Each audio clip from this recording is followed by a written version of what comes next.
I am so pleased to welcome Catherine McManus from Small Business Marketing Consultant to the studio. Hello, hello, hello. Hello. How are you doing? Yeah, really good. Yeah, thank you. Oh no, thank you so much for coming in. Tell us all about your business. First of all, I was going to say excellent show yesterday. I happened to have a little listen and I loved it. Oh, I was like, it was only you. meant to be a little bit of background music, and then it was all the tracks were coming on, you know, anything from it was Tom Jones and then a bit of Rihanna. There was boy band in there. There was something else. And I was like, oh no, this really, I'm meant to be working. But actually I was like turning the volume up. Yeah, exactly. Turning the volume up. So yeah, really good. Thank you so much. That's very kind. We have an amazing music guy, Nigel. He's head of music here and he just knows what to play. You know, someone who just knows their music. Yeah. He's a legend. But yeah, tell us about you. Yeah. So I'm a small business marketing consultant, which basically means I help small businesses with their marketing, optimizing the marketing, driving growth. And growth for most people means more sales, more leads, more traffic, more visibility, those kinds of things. So I'm kind of like a one-stop shop for marketing for small businesses, and they can come to me for one-off services, projects, or just generally as a marketing manager to look after everything. That is brilliant. You are really like one-stop shop. You know, you don't have to go anywhere else. You just go to Catherine and she will sort you out. Absolutely. I love that. So tell us about your background. How did you get into this? So I've got about 28 years worth of experience in marketing across big companies and small companies. So anything really from multinationals. I got my 5-star training in Nestle, marketing pet food, not so glam. But previous to that, I was marketing in Courtaulds Textiles, and they had Burley and Gossard, the brands for lingerie. So I was marketing the Burley brand, which was fantastic. So I was in fashion. So 28 years across big companies. I've then been in finance, financial services in Singapore. Wow. I've been in hospitality. So I've worked in a lot of different companies, but my passion is small companies. I've always kind of worked, even in big companies, I've worked with small brands. So yeah, my passion is small brands. So what made you kind of go off on your own and do it for you? After COVID, I kind of wanted to run my own show. So the website was born kind of after COVID. I'd previously worked either in companies or kind of freelancing, but with, you know, larger contracts with companies. And my first website was born just after COVID, and I did it on Wix myself, and I started getting small independent clients, and then I moved to WordPress just recently last year. And just really excited about helping small businesses get ahead, because it's hard at the moment for them. You know, it's hard for any business. There's been COVID, there's been obviously the war in Ukraine, there's been the cost of living crisis, Brexit, you know, so many things have made it hard, really hard. And I see it with my clients, and it's really annoying because all these people are trying so hard to build their businesses, and they just keep getting these challenges. But I can make a difference, you know, I can help. And what I love to do is, if, you know, obviously I do one-off projects and one-off services, but what I like to do is obviously be able to look at the whole business, because then I can try and add value in lots of different areas. Yeah, no, absolutely. And I think you're right. And I think if a small business is kind of starting out and looking for something like this, you are perfect for that. You have all the experience of working for these big clients with these big contracts, but you also have the experience of working with the smaller businesses and helping them grow. Because I imagine it is very different working with a big company and a big contract to kind of starting out with a small business. How does that differ when you first have that meeting?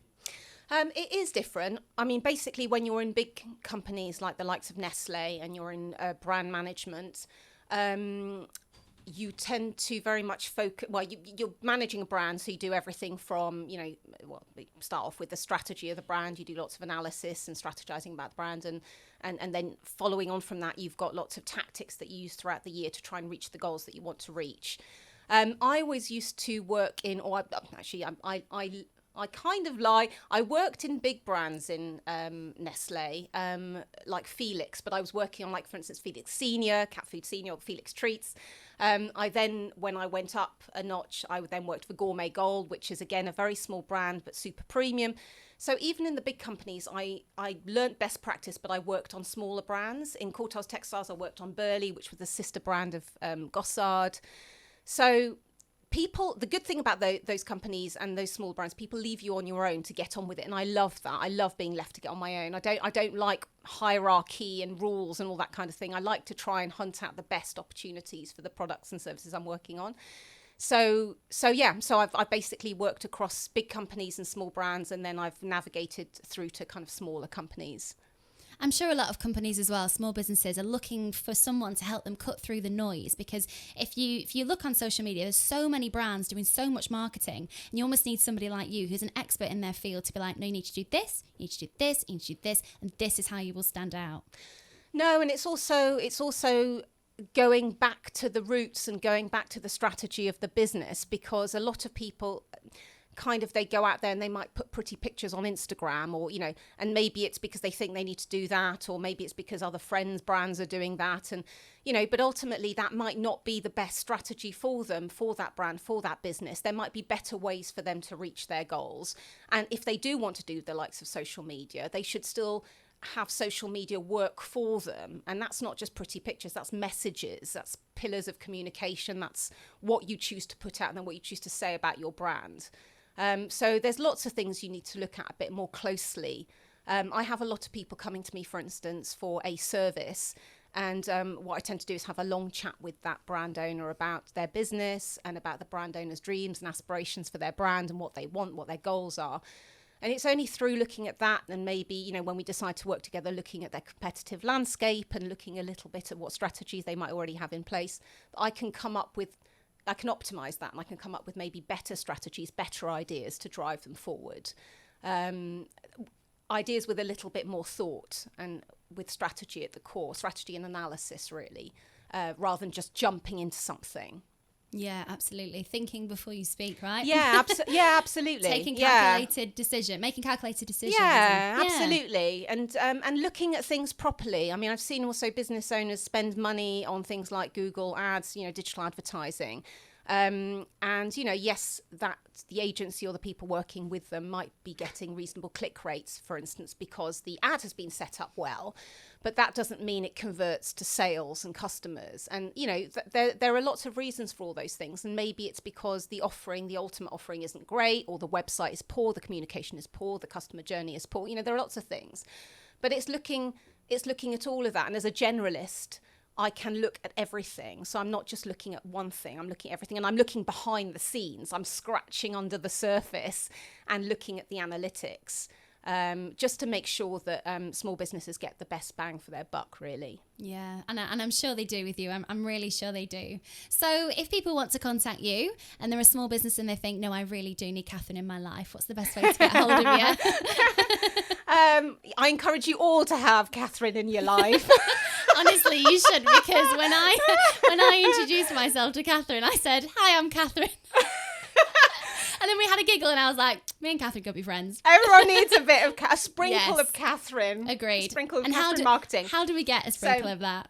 You can look on the website, smallbusinessmarketingconsultant.co.uk. I'm currently giving away 7 free tips, so you can apply for that. Always happy to have a free consultation with somebody over the phone to see what I can do to help.